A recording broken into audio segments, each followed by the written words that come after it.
You'd be much better off joining an organization and working your ass off. All these organizations, us included, there's tremendous opportunity with whatever it is you want to do. I mean, if you just want to maximize being, setting appointments, you can make really good money doing that. I didn't feel like I was helping them out that much. Like, the only thing I was really doing was maybe replacing a bill that they were already paying and didn't really improve their quality of life at all. But yeah, Windows, you can do all those things. So you're much better off gaining the experience under some people who know what they're doing than getting out there and trying to figure it all out yourself.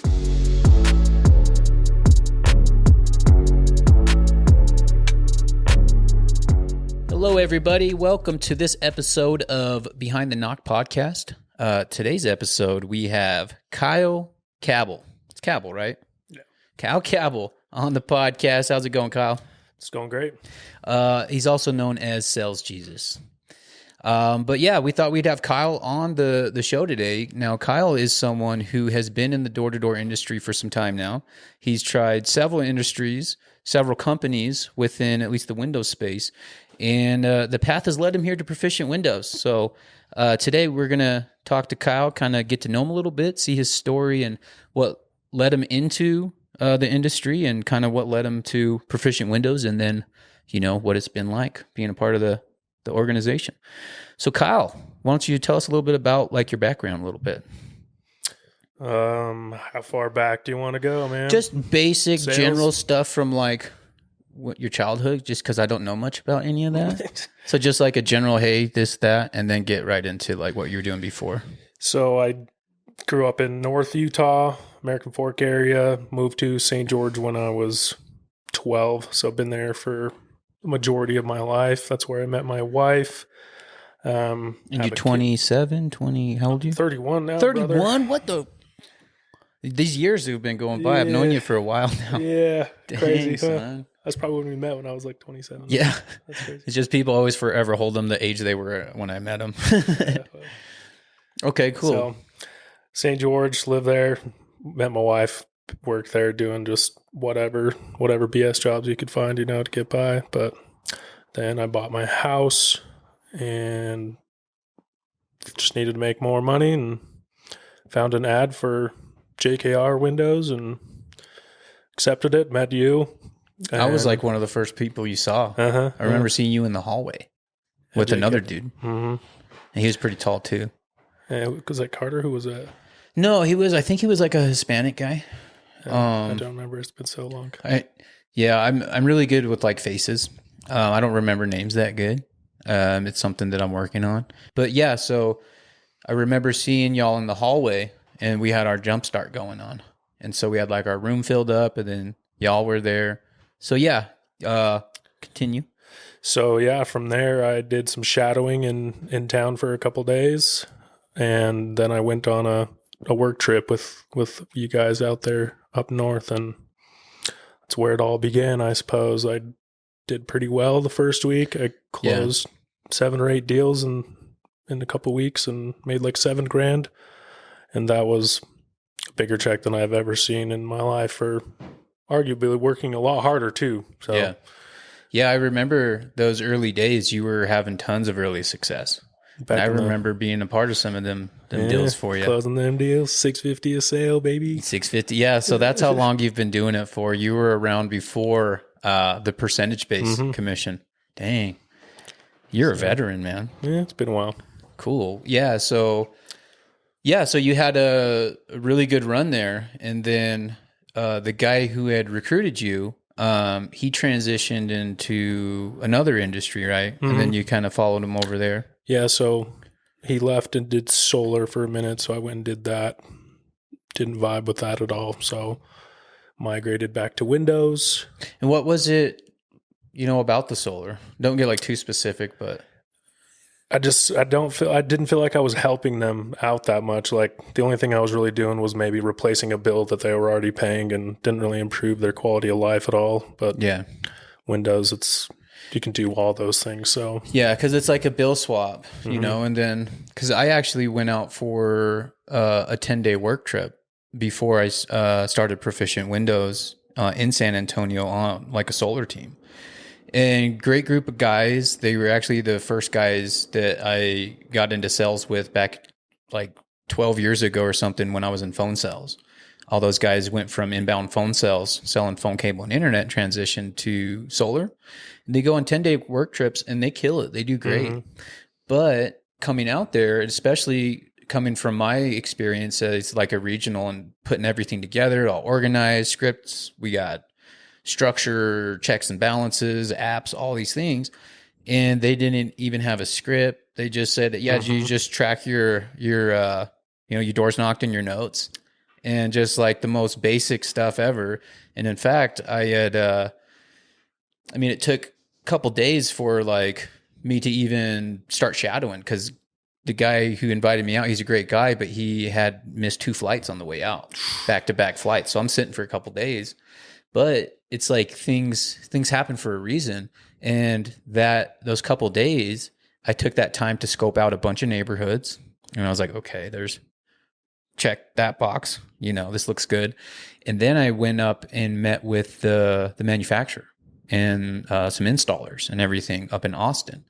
So I went up there with that extra time that I had. And then that was really kind of the catalyst that put some of the pieces in place to move forward with Windows. And then I was slated to go on another trip with them. And I just wasn't feeling great about the trip. And it was like a couple days before it. And I was like, you know what? I either go on this trip or I do what I'm good at, instead of trying to learn a new industry and something that I don't really feel like I'm helping someone. Like a bill swap, okay, but it's like when you're used to selling Windows and all the value that comes with it, with the efficiency, with the comfortability, with the aesthetic, with the noise mitigate, whatever it is, it's like this spectrum of value points and benefits with Windows. And then you go and you're just like, well, you can swap your bill and hopefully it works out. And, it was very vague, and the training was very vague, and every rep gave different information, different figures. And it was like, even the amount of time they said the company was in business. I mean, I look at the website and I'm like, well, the website is different than what, I saw those same things.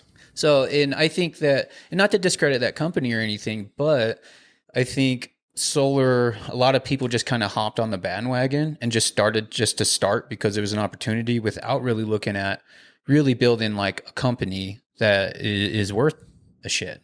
I mean, you don't have any software, any tracking, like everything's just kind of willy nilly as you go. And, that's all good and well if that's what you want to do. But for me, it's like, and again, I'm coming from a place of where like we were very structured, and a part of building those structures. And it took everything I had just to focus on the fact that it's not my role or responsibility to organize people, because that's kind of what I do naturally. I just kind of get things going and organize them ever since I was a kid. And to be a part of that and see disorganization, and to want to like help, but know that like I don't have any place, haven't even gotten a deal yet. So my words have no weight behind them, but I still found myself kind of like mentioning little things. And I'm like, dude, you're that guy. You're that guy that I've had come from solar into Windows that keeps mentioning stuff. I'm like, you got to stop it. Just learn what this is. But, I did not feel the same. It was nowhere near the same. I did not have the conviction, like you got to sell yourself on yourself, obviously, but then you got to sell yourself on your product, your company, the organization you represent. Like you have to have conviction with those things, because if you don't, maybe you do good for a little bit. But there's only so long before it just kind of, you lose that conviction. And if you don't lose the conviction and things aren't put together well, maybe this industry is not something you should be in, because you might be someone that's taking advantage of people, if that makes sense. Yeah, I agree. Okay. Well, yeah. So you did that for a little bit, and then what happened from there? Went back to JKR for a while, actually, and things were going good. And another Windows startup company came along and followed a bunch of guys there, and that went well for a while. And then I got sick of traveling again because my kid was just missing out a lot on him. So found a different gig in town where I didn't have to travel very much, and kind of ran into the same thing. Just no structures, no systems put in place. It was just out there blind every day. Yeah. Just even if I set an appointment with something, I had no idea what was going to happen after that. I didn't know who was running it. Didn't know if it closed. Didn't know. It was just, there was nothing. I didn't even know if they even got quoted anything because they didn't have a rate card at the time. So I was just not ready for anything like that. So yeah, because there's a lot of guys. I feel like a similar thing's happening in the window industry right now that happened in the solar industry, where guys are just starting companies to start companies because they see the opportunity without actually learning the business, going through the trials and tribulations of like what it looks like to grow through leadership and all the things it takes to actually run a successful team, because it's one thing to run a team, but then another thing to run, if you have multiple offices, like there's layers and levels to this thing. And, I would recommend some of you guys that maybe you don't have a ton of experience and you do want to start a window business. Like, I don't want to hold you back from it, but get a part of a good organization and learn some ropes. I had a great opportunity with that former company, serving as the regional director, a part of all the conversations to build out the structure of things and revising scripts and all of it. It was amazing. More or less operating in an executive role for a number of years in that organization. I felt like I needed every bit of experience to, be prepared. Like, I soaked in every bit of information that I could, even in like the last 6 months where I knew that I was going to leave. I still showed up with, like some effort because I knew that there was still value in it for me because I still had an ability to learn. And a lot of the stuff that I learned towards the end, it was, I don't want to discredit anybody. In my opinion, some what not to do's, in the kind of, how everything was going before I left. And, this is just me, but I feel like out of all the guys I know that have gone off and started their own window companies, I feel confident that I'm the most prepared to do so based off of the different experience levels, going from a small, team to, doing, there's been companies that do better, but we did over $70 million under my leadership. And you were there from the beginning too, for the most part. Yeah. So you saw it go from, not the beginning, very but much to huge companies. Yeah. So. And I mean, I was for a long time, the longest standing sales rep. Then the only one that was there longer was the COO, who was there like 2 months longer, something like that. But yeah, so for you guys that want to go start your businesses, I mean, it's a great opportunity, but if you're not understanding of what it looks like to lead people, to have structure, to have these checks and balances, all these things aside, understand like the value of having a good culture and what that looks like and holding people to standards and having accountability. There's a lot of things that go into this thing. And maybe you can make some money and just have go around and travel and kind of keep it small, but that's not a great business model. It's not great for the reps because it's kind of hit or miss, and it's really hard for them to build a life with something like that without the structure. And it's not necessarily good for the customers either, because if the company's not striving to always be better and like build out like a true like operations and all these things, they're just kind of willy-nilly as they go. That's not a great long-term benefit for anyone.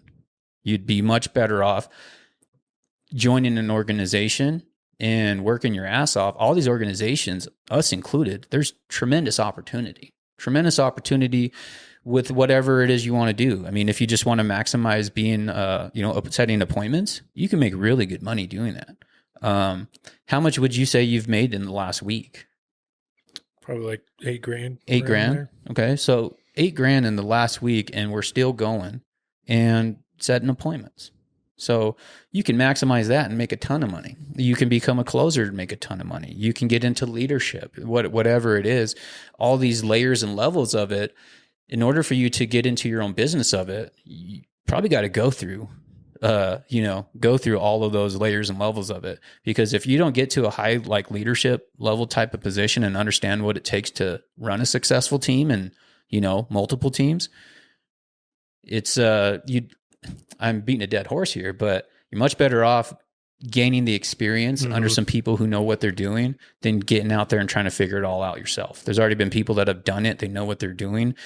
Join those organizations, learn under those people. And you know what? Some people are better off just to be a high caliber sales guy, because you can focus on making a ton of money with revenue. Because as an owner, I mean, it might seem like there's a lot of money, but once you pay for windows and commissions and installs and taxes and overhead and everything, there's not a lot to go around. Like, you need to really do a lot of volume in order to make money as an owner. So without the understanding of what it takes to get to a point of doing volume, you're not going to make that much money. You're better off going through the motions of learning under people who know what they're doing and just progressing from there. So that's kind of my opinion on that. For sure. So all that aside, Kyle, what would you say led you to Proficient Windows, and what's been your experience so far? I